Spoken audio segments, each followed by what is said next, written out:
Olá, meu nome é Daniel Araújo, eu sou advogado, sou também praticante de jiu-jitsu há mais de 20 anos, sou faixa preta de jiu-jitsu, e o intuito desse vídeo é a gente analisar o fatídico ocorrido com o atleta multicampeão, o octacampeão mundial de jiu-jitsu, Leandro Lo.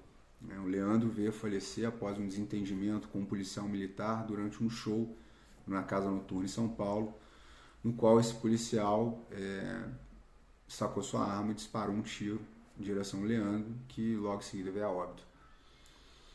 Existem dois pontos que são interessantes, são importantes a gente analisar. O primeiro ponto trata sobre a questão jurídica, pois num primeiro instante suscitar a possibilidade do policial ter agido em legítima defesa.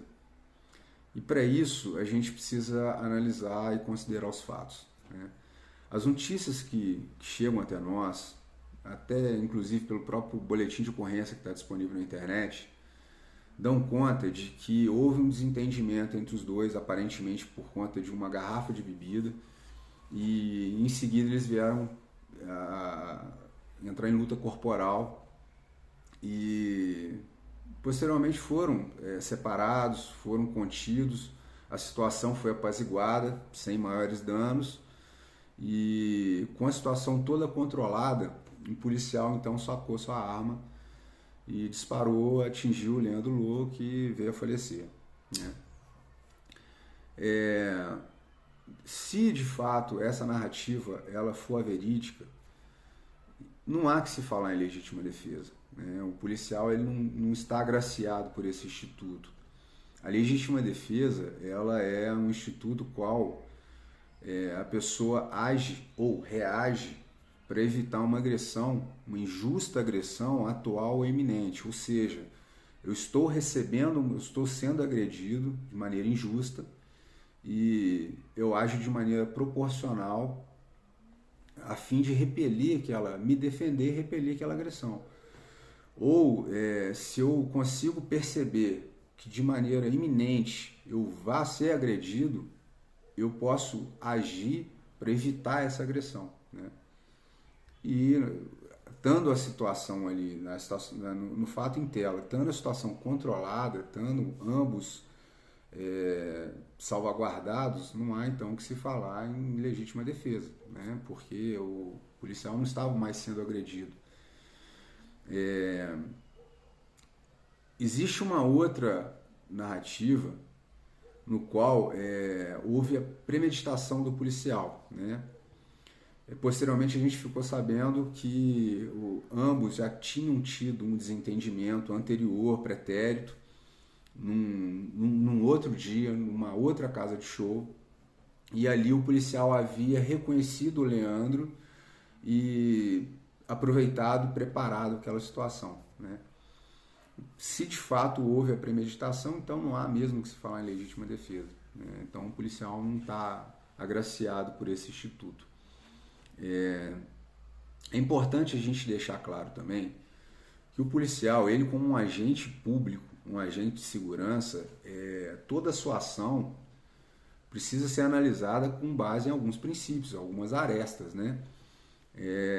Então a gente analisa se era necessário aquele emprego de força, era necessário aquela atitude, aquela força que foi empregada era necessária, ela foi moderada, ela foi proporcional, ele estava abarcado, ele estava corroborado pela legalidade, ou seja, ele agiu em legítima defesa, em estrito cumprimento do dever legal, ele agiu de maneira ética. Então, o fato de ser um agente público, a gente tem que considerar tudo isso. Inclusive, ao que consta, esse policial está preso, respondendo processo administrativo. É possível, é bem provável, inclusive, que ele vá ser exonerado.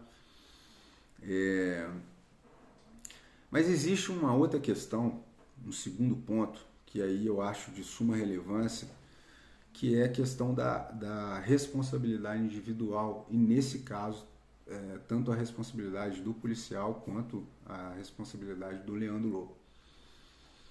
Uma pessoa que porta uma arma, independente se é um agente de segurança ou se é um cidadão civil com direito legal, com permissão legal para portar uma arma, que tem o porte legal de arma de fogo. Essa pessoa tem que entender que a interação social dela é diferente dos demais.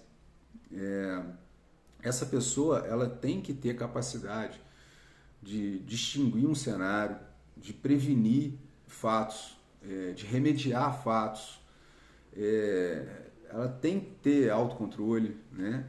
Ela tem que ter preparo para fazer julgamento de onde ir, com quem ir, como se portar no lugar que está, né? Se portar, inclusive,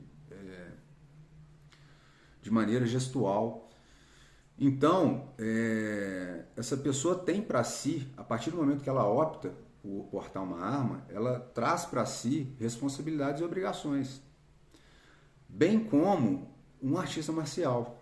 Um faixa preta, inclusive o próprio faixa preta, ele mais do que ninguém é experimentado a ter autocontrole, né? A arte marcial, ela tem como princípio primordial o desenvolvimento do autocontrole.